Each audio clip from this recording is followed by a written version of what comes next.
وما خلقنا السماوات والارض وما بينهما لاعبین، ہم نے زمین و آسمان اور جو کچھ ان کے درمیان ہے یہ کھیل کے لیے پیدا نہیں کیا. ما خلقناہما الا بالحق، زمین و آسمان کی پیدائش کسی مقصد کے تحت ہوئی. ولکن اکثرهم لا يعلمون، لیکن اکثر لوگ اس حقیقت سے ناواقف ہیں. لیکن اکثر لوگ آپ دیکھیں ان کا آپ کانفیڈنس لیول دیکھیں، آپ جس سے بھی پوچھیں نا وہ کہے گا جی بنو پتہ ہے سب کچھ. اور اللہ ہمارے اکثر لوگ ناواقف ہیں، وہ سیریس لے ہی نہیں رہے خدا کی اس کریشن کو کہ بھئی مر کے اللہ نے مقصد کے لیے پیدا کیا. مقصد کیا ہے؟ الذی خلق الموت والحیات لیبلوکم ایکم احسن عملا. ہم جانچنا چاہتے ہیں تم میں سے کون اچھے اعمال کرتا ہے، کون سے برے اعمال کرتا ہے. کسی نے کوئی مقصد بیان کیا ہوا ہے، کسی نے کہا جی وہ آپ نے جو مخلوق کی خدمت کے لیے اللہ نے پیدا کیا. کوئی کہتا ہے جی اولیاء اللہ کو مرتبے دینے کے لیے پیدا کیا. کوئی مقصد بیان کرتا ہے، وہ کوئی مقصد او اللہ بندے اپنی فکر کرو تو اڈل کے بڑھنی ہے. ہر بندے نے اللہ کے حضور ثم لتسألن یومئذ عن النعیم، اس دن پھر قیامت والے دن تم سے تمہارے اعمال کے بارے میں پرسش ہو. اس لیے پیدا ہوئے ہیں اور تو کوئی مقصد ہی نہیں ہے، سیدھا سا مقصد ہے. چونکہ یہ کام اوکھا ہے نا، اس واسطے چھوڑ کے باقی مقصد بڑھا لینا. ٹھیک ہے، اب دیکھ لیں اللہ نے ذکر کیا نا کہ ہم نے زمین و آسمان کو مقصد پیدا کیا. یہ حق کے ساتھ، حق کی ٹرانسلیشن ہوتی ہے پرپسفل، با مقصد. قرآن کے بارے میں بھی آیا وَبِالْحَقِّ أَنزَلْنَاهُ وَبِالْحَقِّ نَزَلَ، ہم نے قرآن کو حق کے ساتھ اتارا اور یہ حق کے ساتھ اترا. یعنی مقصد کے لیے اتارا اور یہ اپنا مقصد لے کر آیا. اور مقصد کیا؟ انسانیت کی ہدایت، آخرت کی کامیابی. تو اب یہ ذکر آیا نا کہ ہم نے زمین و آسمان کو کسی مقصد کے لیے پیدا کیا ہے، اور ساتھ ہی ذکر آ گیا ان یوم الفصل میقاتهم اجمعین، یقیناً فیصلے کا دن ان سب کے لیے مقرر وقت ہے. یعنی فیصلہ ہوگا. پھر یہ نہیں ہے کہ جناب یہاں پہ آپ نے یاشی کی زندگی کی ہے تو آخرت بھی آپ کی یاشی کی ہوگی. نہیں، دنیا جو اللہ کی مرضی کی گزارے گا اسی کی آخرت اس کی مرضی کی ہوگی، اور جو دنیا میں اپنی مرضی کی زندگی گزارے گا آخرت پھر اللہ کی مرضی کی. اللہم اجرنا من النار، اللہم اجرنا من النار، اللہم اجرنا من النار. اللہم من احییتہ منا فاحیہ علی الاسلام ومن توفیتہ منا فتوفہ علی الایمان. آمین. یوم لا یغنی مولا عن مولا شیئا، قیامت کا وہ دن ایسا ہوگا جب کوئی دوست کسی دوست کے ذرا کام بھی نہیں آئے گا. ولا هم ينصرون، نہ ہی ان کی مدد کی جائے گی. الا من رحم اللہ، ہاں جس پہ اللہ رحم کرے بس اللہ ہی کے رحم پہ ہوگا، کوئی کسی کے کام نہیں آئے گا. آپ کہتے رہے کہ شیخ عبد القادر جیلانی فرماتے ہیں کہ جی میں اس وقت تک جنت میں نہیں جاؤں گا جب تک اپنے سارے مرید نہ لے جاؤں. تسی پاویں جھوٹ مارتے رہو. نہ شیخ عبد القادر جیلانی کی جرت تھی کہ وہ یہ بات کرتے، جھوٹی منسوب کر دی ہے. اللہ فرما رہا ہے جس پہ اللہ ہی رحم کرے انہ هو العزیز الرحیم، بے شک وہی عزت والا ہے، غالب ہے اور رحم فرمانے والا ہے. غالب اتنا ہے جب چاہے پکڑ سکتا ہے، رحم یہ ہے کہ ڈھیل دیتا ہے. اچھا ان ظالموں سے پوچھیں، یہ ویسے تو بخاری مسلم کی حدیث بیان کر رہے ہوتے ہیں کہ قیامت دن نبی بھی کہہ رہے ہوں گے نفسی نفسی، تو شیخ عبد القادر جیلانی کہہ رہے ہوں گے کہ میرے مرید میرے مرید، اور نہیں نفسی نفسی کر رہے ہونے. ان کا مرتبہ جو ہے وہ حضرت ابراہیم علیہ السلام، عیسیٰ علیہ السلام، موسیٰ علیہ السلام سے زیادہ ہے. یار مت ماری ہوئی ہے تو اللہ دے بندے اپنی بھی عقل استعمال کرو. بزرگوں کے بارے میں کیا کانسیپٹ انہوں نے کیا ہوا ہے اور وہاں نبیوں کے بارے میں کیا کانسیپٹ. یہ بڑا خطرناک معاملہ ہے. بخاری مسلم دونوں میں حدیث ہے اے میری بیٹی فاطمہ، اس بات پہ نہ اکڑنا کہ تم اللہ کی نبی کی بیٹی ہو، اگر اللہ نے پکڑ لیا میں تمہارے کچھ کام نہیں. اب اور آپ کو کس طریقے سے یقین نبی علیہ السلام دلائیں تو اب آپ مانیں گے کہ کوئی کسی کی وجہ سے کوئی دھونس کے ساتھ کسی کو جنت میں نہیں لے کے جا سکتا. شیخ عبد القادر جیلانی ہے کسی بزرگ بابے کا مرتبہ جس کو آپ سمجھتے ہیں حضرت فاطمہ کے برابر ہو سکتا ہے، حضرت فاطمہ کی جوتیوں کے برابر بھی نہیں ہو سکتا.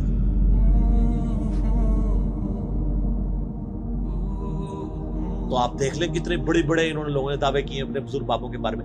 جھوٹ ہے، 100% جھوٹ ہے. ان شجرۃ الزقوم، اب بڑی سخت آیات آ رہی ہیں. جنتیوں اور جہنمیوں کا سائملٹینیس کنٹراسٹ آئے گا. پہلے اللہ جہنمیوں کا ذکر کرے گا کہ ان پر کیا صورتحال جہنم میں گزرنی. بے شک زقوم کا درخت ایک کڑوا درخت، طعام الاثیم گناہگاروں کی خوراک ہوگا. کالمہل یغلی فی البطون، پگھلے تانبے کی مانند پیٹوں میں جوش مارے گا. یعنی وہ کڑوا درخت کھانے کے بعد پیاس لگے گی ان کو، پھر پگھلا ہوا تانبے کی مانند پانی دیا جائے گا، وہ پیئیں گے تو ان کے پیٹ میں جوش مارے گا، کغلی الحمیم، اور وہ کھولتا ہوا پانی گرم جوش مارتا پانی ہوگا، خذوہ فاعدلوہ الی سواء الجحیم، اور اللہ کی طرف سے حکم ہوگا پکڑو اسے مجرم کو اور گھسیٹ کر دوزخ کے سینٹر میں جا کے اس کو پھینکو، ثم صبوا فوق رأسہ من عذاب الحمیم، اور پھر اس کے سر کے اوپر کھولتا ہوا پانی ڈالو عذاب دینے کے لیے۔ یہ میرے بھائی یہ طارق جمیل صاحب کا لیکچر بیان نہیں ہو رہا، یہ قرآن بیان ہو رہا ہے۔ ذق انک انت العزیز الکریم، اللہ تعالیٰ فرمائے گا چک، تو بڑی عزت والا اور بڑی جو ہے وہ کرامت والا ہے۔ یہ تنزیہ جملہ اللہ کی طرف سے بولا جائے گا کہ دنیا میں تو نے بڑے دعوے کیے ہوئے تھے نا کہ میں جناب کر دیا گا، میں کر دیا گا، تو بڑی عزت والا ہے نا، دیکھ تیری عزت افزائی میں کر رہا ہوں، تیرے سر کے اوپر کھولتا ہوا پانی ڈالا جائے گا۔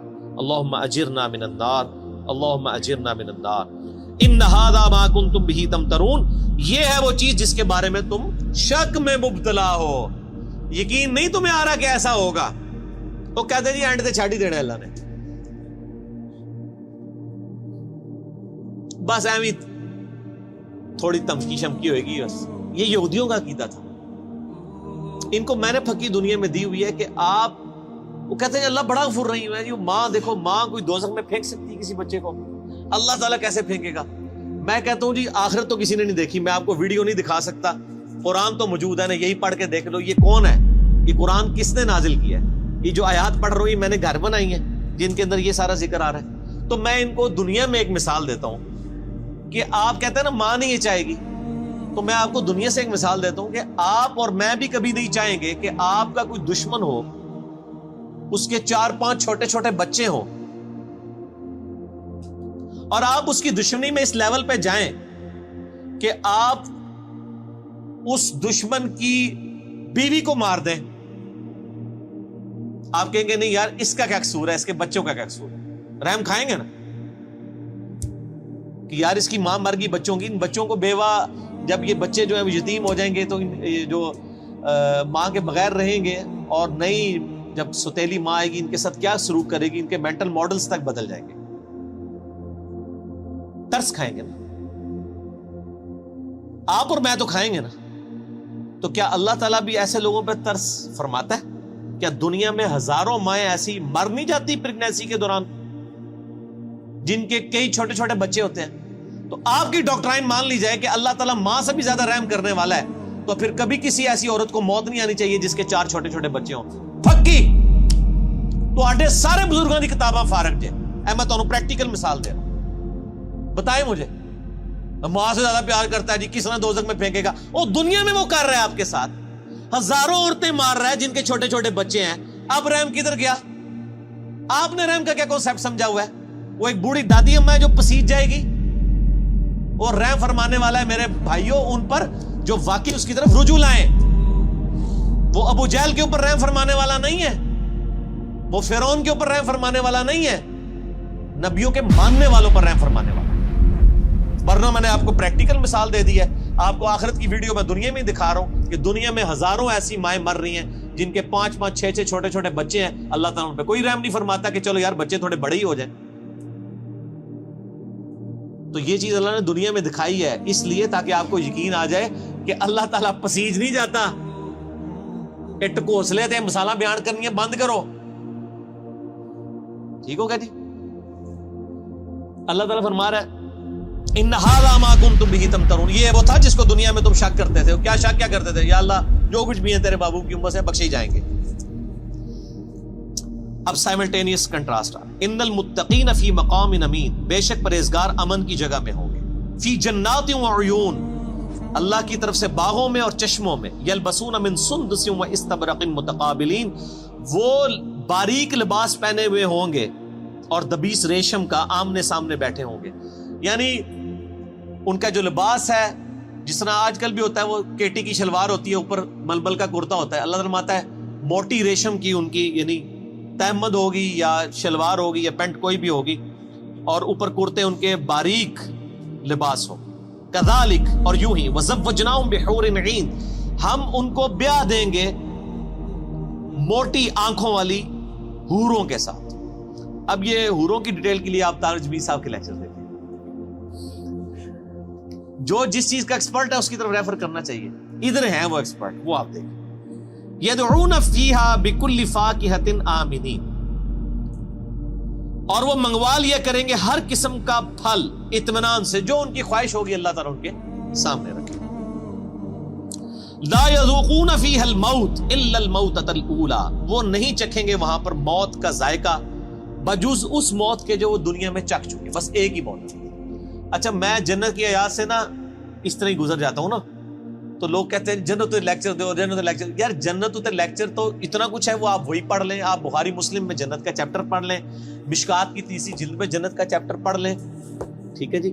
اور یہ ساری چیزیں کرنے سے, یہ تو اسی طریقے سے کہ آپ بریانی کے فضائل بیان کرنا شروع کر دیں, بریانی تک پہنچنے کے لیے بھی تو ایک ایفرٹ کی ضرورت ہے نا.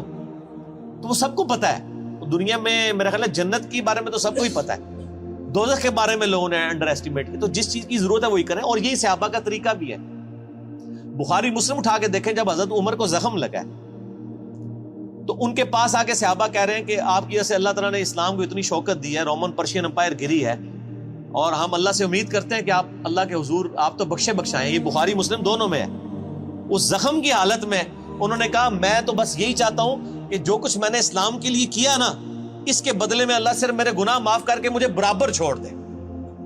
جنت تو چھوڑ دو, بس مجھے برابر کر دے کہ میرے گناہ اور نیکیاں برابر ہو گئی ہیں, میں بریک ایون پوائنٹ پہ آ گیا ہوں. جنت کی بات تو حضرت عمر نے بھی نہیں کی ہے مرتے وقت, حالانکہ اس وقت ضرورت تھی کہ وہ جنت کی بات کرتا ہے, میں سیدھے ہی جنت ہی چلے آ جاؤ, اور جنت کی گارنٹی بھی ملی بھی تھی.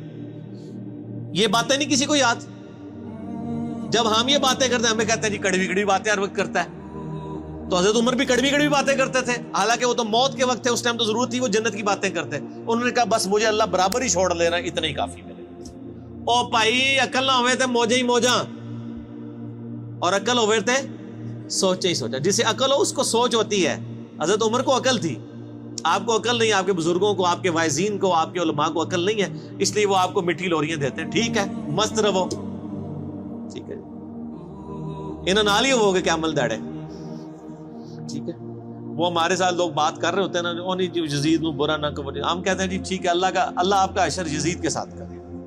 نہیں, اگر ایڈے ہی کانفیڈنٹ ہو تو منگے کرو دعا کہ یزید اور اس کے خاندان کے ساتھ ہمارا حشر ہو. ہم کہتے ہیں حسین اور اس کے خاندان مولا علی کے ساتھ ہمارا حشر ہو. ہم تو کانفیڈنٹ ہیں, آپ میں اعتماد نہیں ہے.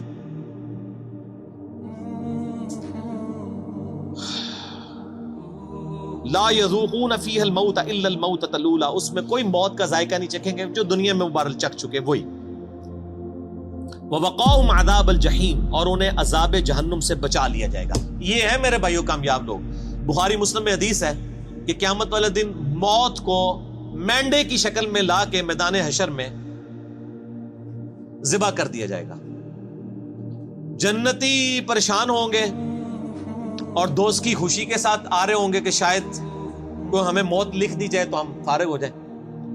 موت کو ذبح کیا جائے گا اور اللہ تعالیٰ کہے گا کہ جنتیوں کے لیے خوشخبری ہے کہ اب کبھی موت نہیں آئے گی, موت ہم نے ختم کر دی.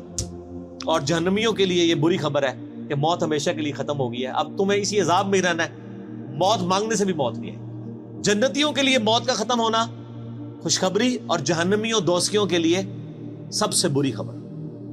اللہم اجرنا من النار, اللہم اجرنا من النار, اللہم اجرنا من النار, آمین. فضل من ربک, یہ تمہارے رب کا فضل ہوگا جس کو یعنی دوزخ کی آگ سے بچا لیا گیا. ذالک هو الفوز العظیم, یہ ہے سب سے بڑی کامیابی. دنیا کی کوئی کامیابی بڑی کامیابی نہیں. اور میرے بھائی دنیا میں کھرب پتی آدمی کو بھی وہی 6 فٹ 7 فٹ کی قبر ملنی ہے, وہ بھی پتہ نہیں ملنی بھی ہے کہ نہیں, اور وہی 3 کپڑوں کا کفن ملنا ہے. جو ایک غریب لاوارث لاش کو, فٹ پاتھ پہ مرنے والی کو, وہی ایک جگہ سے ہی کفن خریدا جاتا ہے. یہ نہیں ہوتا کہ اس کے لیے کوئی اسپیشل لٹھا آتا ہے, وہ بنے بنائے کفن مل رہے ہیں, سب کو برابر ہی ملتے ہیں. فَإِنَّمَا يَسَّرْنَاهُ بِلِسَانِكَ لَعَلَّهُمْ يَتَذَكَّرُونَ, اے نبی الاسلام ہم نے اس قرآن کو آپ کی زبان پر آسان کر دیا ہے تاکہ لوگ نصیحت قبول کریں. یعنی آپ کی اپنی مادری لینگویج عربی میں ہی قرآن نازل ہوا ہے, آسان ہے. بے شک مولوی کہتے رہے قرآن بڑا مشکل ہے, نہ پڑھی اور ڈائریکٹ گمراہ ہو جاؤ گے, لیکن اے نبی آسان ہی ہے. فَارْتَقِبْ إِنَّهُمْ مُرْتَقِبُونَ, تو اے نبی آپ انتظار کیجئے, جو بات قبول نہیں کر رہے حق ان کے مقابلے پہ اب آپ انتظار کیجئے. فَارْتَقِبْ إِنَّهُمْ مُرْتَقِبُونَ, یقیناً وہ بھی ایک انتظار میں ہے, اور وہ انتظار یہ ہے کہ جب ان پہ موت آئے گی, عذاب چکھیں گے, پھر لگ پتا جائے گا، یہ اصل میں کہا جا رہا ہے۔ تو یہ میٹھی میٹھی باتیں ہیں، دیکھ لیں۔ تو قرآن نہیں پڑھا ہوا تو میٹھی میٹھی باتیں ہیں، اور قرآن پڑھا ہوا ہے تو بخاری کی حدیث ہے، نبی علیہ السلام ایک چوراہے سے گزرے، کچھ صحابہ ہنس رہے تھے، آپ نے فرمایا جو کچھ میں جانتا ہوں وہ تم جانتے ہوتے تو بہت کم ہنستے، زیادہ رویا ہی کرتے۔ ٹھیک ہو گیا؟ سورہ الدخان ختم ہوئی، اگلی دفعہ انشاءاللہ سورۃ الجاثیہ۔ اللہ تعالیٰ سے دعا ہے جو حق بات میں نے کہی اللہ تعالیٰ ہمارے دلوں میں راسخ فرمائے، اگر جذبات میں میرے منہ سے کوئی غلط بات نکل گئی تو اللہ تعالیٰ ہمارے دلوں سے محو کر دے اور ہمیں معاف بھی کر دے، ہمیں کتاب و سنت کی تعلیمات پر عمل کر کے دوسرے بھائیوں تک پہنچانے کی توفیق عطا فرمائے۔ سبحانک اللہم و بحمدک، اشہد ان لا الہ الا انت، استغفرک و اتوب الیک، وما علینا الا البلاغ المبین۔ جزاکم اللہ خیرا۔